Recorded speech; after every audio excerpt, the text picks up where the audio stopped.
عزيزي الإنسان المميز، عارف إن المعابد المصرية القديمة مش بس مباني؟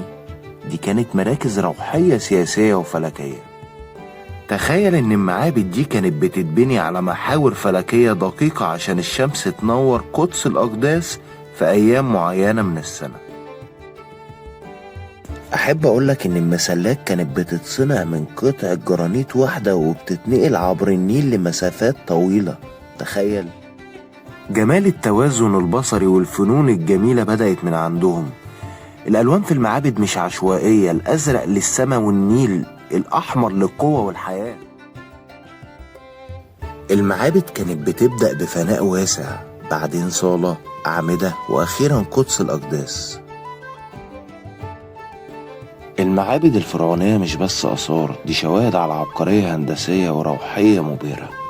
الفيديو ده كان برعاية المسعد للأعمال الهندسية. لو حبيت الرحلة دي لايك وشير وانفع غيرك بمعلومة، واكتب لنا في الكومنتات ايه المكان اللي نفسك تزوره.